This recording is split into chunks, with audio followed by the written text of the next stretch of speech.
Reassess your reality. What are the truths you have to give up on to lead your startup through the crisis?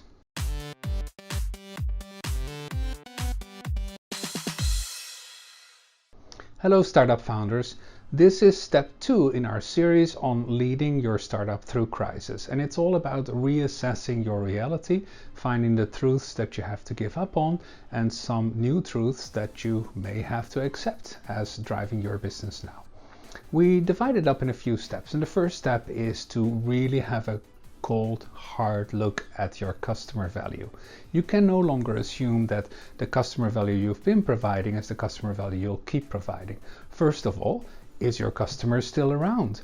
Or has that customer maybe disappeared in the crisis, or are they under severe strain so that they might disappear soon? A very important fundamental question to ask. If you're serving the travel industry, for example, you will find it very hard to still have a business going for a while. Second, if that customer is still around, then what's their job to be done? Classic example, many companies before the crisis hit were looking at how to manage more growth, how to get more growth, and now suddenly they're all straining to reduce costs as fast as possible. So of course the openness of senior management for certain solutions that are for helping to drive growth is probably going to be a lot lower than for solutions that help to reduce costs.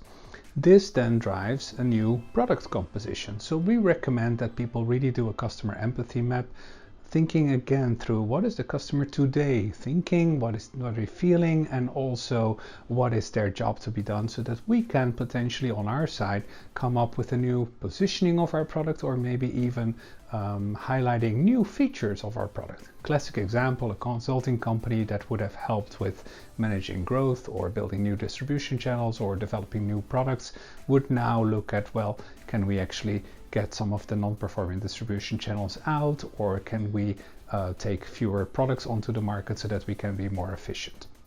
And finally, for that new product you're imagining, will there be enough willingness to pay? Do your customers still have cash around? How important is it for them to spend on your new product? And can they actually afford to, in the light of all the other payments they have to make, for example, for all their employee base and for keeping the core production, manufacturing, or information production going? The second key question is on the other side, the supply chain, something many customers and many scale-ups overlook. So how long are your suppliers still around, and are they still around today? Can they still deliver to you, or is there something completely wrong in the supply chain, for example, with the logistics being impeded all around the world? So if you think a supplier might be in trouble or might be at risk of dropping out, then of course you have to understand right away, how key are they to us? Second question, how key are we to them? Because they might also not want to sell to us anymore. The first question is primarily about, do we need to find an alternative or a substitute for this supplier? The second question, how key are we to them, is there any scope for renegotiating pricing? So this is something that can really help in a crisis situation. Suppliers are often desperate to keep their customers, as we all are, and so you may be able to renegotiate a pricing with them as long as you can then commit to staying with them for another year or two. The question about alternatives will require some creative brainstorming in some cases, especially if you've really relied on a supplier for a long time. Now, out of customer value and supply chain, of course, we have to start looking very carefully at cash flow projections. Generally, in the past, we would have recommended look at a -10, -20, and -50% scenario. Unfortunately, this crisis in 2020 is so severe that we now recommend to look at far more radical scenarios, -25, -50, and -75% of revenues. And of course, these are very dark scenarios, but it is important to at least have an eye on what could possibly happen, even if you think that today we're not yet in that scenario. So in modeling your cash flow projections, your finance people can usually do this quite well, but you'll want to have the drivers lined up. So between variable and fixed cost measures that you could possibly take. For example, if you think that revenues are not going to be growing much simply because your customers are not around or because they can no longer spend on your product, you'll probably will not need as many salespeople as quota goes down, right? that's a variable cost in the end. Fixed cost, for example, do you really need that new building, or do you want to make all these investments in software for the future? Second, cash infusion measures. Is it possible to draw on a credit line? Is there government support available? If you're VC funded, is it possible to do maybe an inside round with some of your current investors just to keep the company alive? And finally, what are some divestment measures? So is there a unit that you can sell, or is there an investment you can defer, not to spend investment money on it right now, just to conserve more cash for a situation where in the future things will get better?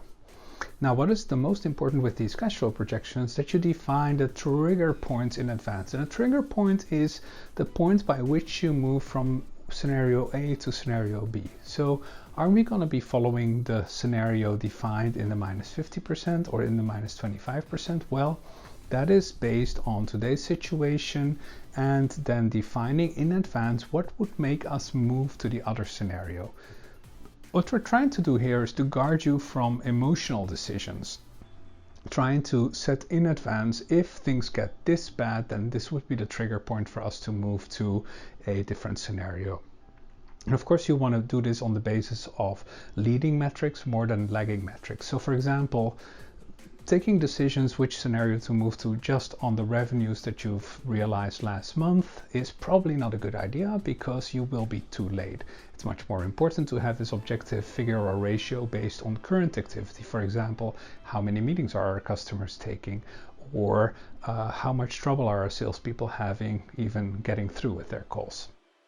Okay, so now we can share metrics like this that would make us move from one scenario to the other with a broader set, but I recommend not to share the yardsticks. In other words, you could say we're really closely looking at how many customer meetings are we having, but we're not saying that if it's more than 10 per person per month, then we are in this scenario, and if it's more than 15 per month, then we are in that scenario. I wouldn't share those specific yardsticks, otherwise, one, you'll get people very nervous, and second, of course, they'll start gaming those numbers just to try and save the company, but it won't really matter. And then most important about this trigger point is not just to say when would we switch when it's reached this certain amount, but also is there a retro planning of the last possible moment by which we need to switch. So in other words, if we know that there's going to be a second wave of infections in the Q3 and Q4, and that would mean that the economy would not revive in time, what would be the last possible moment to switch to a more aggressive cash saving scenario so that we could survive longer without needing additional investment? Those are some of the questions we would typically ask in reassessing the reality. What are the truths to give up on? What are some of the new truths to embrace? Look at customer value, look at your supply chain, look very carefully at cash flow projections, and define your trigger points in advance. In our next video, we will start looking at giving clear instructions to your people. To get started right away with bridging the crisis in your startup, go to r13k.co/crisis. We put together all resources there that we've mentioned in this video. The crisis action plan, a one-page crisis bridging plan, other videos, and more. So go to r13k.co/crisis. And of course, if you want to check out all our other videos, podcasts, blogs, and tools, all for managing your startup better, then go to rolandsiebelink.com or at Roland Siebelink on social media. Talk soon.